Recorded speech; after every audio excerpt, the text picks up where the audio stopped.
Hi, everybody.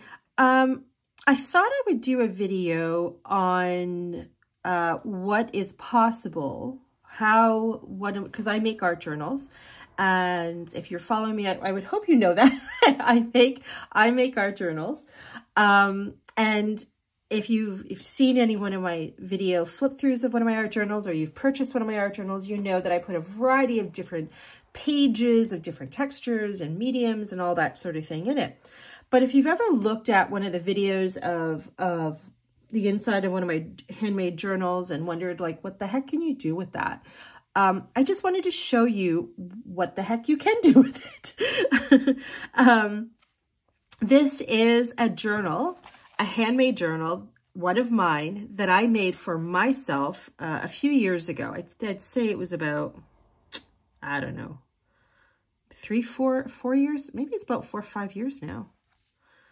I don't know. It's been a few years, but it's one of my own. It's one of so yes, I used repurposed books and store-bought books. This is another one of my art journals that I just used, a dollar store sketchbook. I've talked about this in another video, but here I wanted to talk about how I use my own journals that I make. So this is a super grungy one. As you can see, the cover is like a lot of my other covers that I make, where I have a female face on it. A lot of dark colors in this one, which is very different from the art journals that I do now, where there's all these like beautiful bright pinks and all that sort of thing. So, and that's what happens with an artist, right? We evolve with our colors, and it also depends on our moods and that kind of thing. So not to say I was in a dark place when I made this journal. I just like dark colors, and I still do, but I was more into doing that really super dark grungy kind of art journaling. Anyway, so let's dive in so you can get an idea of how I use one of my own handmade art journals. So just to actually flip it to the back, and obviously I didn't care what the inside cover looked like because it's for me.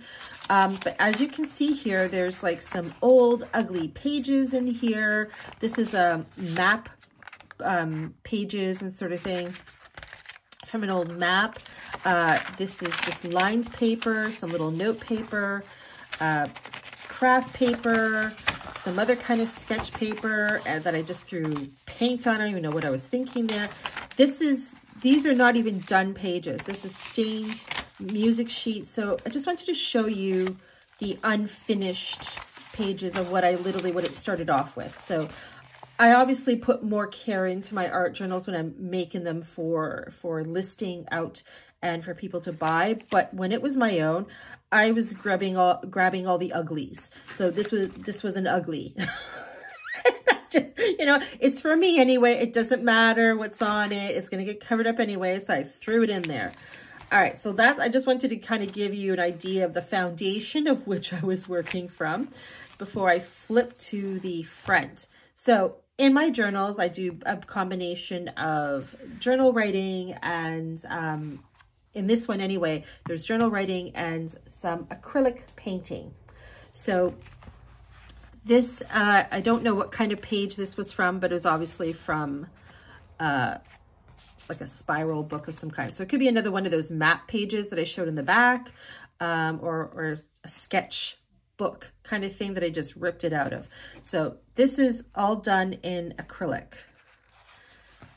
This is another one. So this is a combination of some stenciling with acrylic and a face and some handwriting, journal writing is what I'm trying to say. Here, this is, again, different sizes of the pages. So this is a simple flower, some more super grunginess. I added a fabric strip there just to add some other texture.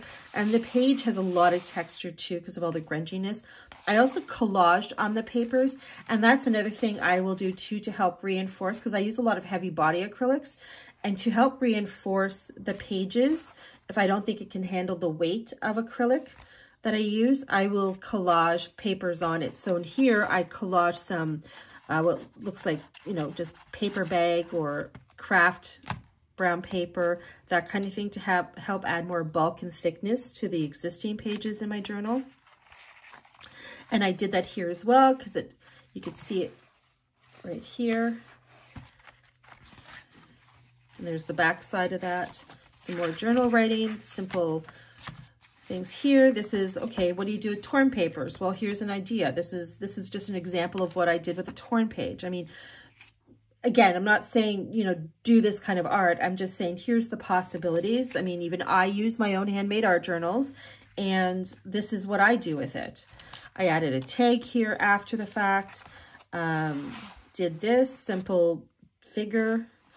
I collaged on this other side here so I could do her. Here's a torn page. I think I add this after the fact. This page here, this flaps open. And that's what I love about art journaling, whether you use a handmade book or whether you use a pre-existing book or a store-bought book, you can always add pages to it and add more dimension and more, just more to your journal, so that you're not just limited to the pages that are already existing. So there's obviously one I did here, some more journal writing, and then I added her here as well. This whole page here with, again, ripped pages. This is not finished. It's really ugly. I don't care. And then we get into that other stuff that I was, oh, there's a face hiding in the midst of all that. So I was clearly playing around there. I did some charcoal and I don't know, I think that might have been watercolor. Actually, no, I think that was chalk. So charcoal and some chalk pastels, that kind of thing. And a little strip of my paint rag that I added in there. And so then we get into all the ugliness of the pre-existing pages. So anyway, I just wanted to show you how you would go about using, whether it's one of my made art journals or somebody else's made art journals where all the pages are different. I mean, when you buy a book from the store, it's consistent, right? All the pages are the same. So in this case, all the pages are here, or if it's a watercolor or mixed media art book, they're all the same. So I just wanted to share how you can still do all sorts of different art, even when all the pages in a handmade journal are all different, right? From scraps of this and envelopes and ripped paper bags and, you know, ripped book pages and all that sort of thing. It just doesn't limit you. The only way it gets limited is if you allow it to limit you. So yes, absolutely. Collage papers to a page and bulk it up so you can really dive in and, you know, do all the painting or whatever art that you want to do in there. So anyway, just wanted to share that with you because I thought, you know, I would be wondering if I'd never used a handmade art journal before and I saw these different pages that were ripped and stuff and thinking, what the heck can I do with that? So I just, yeah, wanted to share that with you by sharing one of my own personal art journals where I'm using one of my own handmade art journals. And I took the ugly of the ugly. So when you buy one from me, you're not left with this. You're definitely not getting this kind of stuff. But like I said, I didn't care what I put in my own because it was just for me. And as you can see, they all get covered up anyway, whatever it started out with, and I just did my own thing.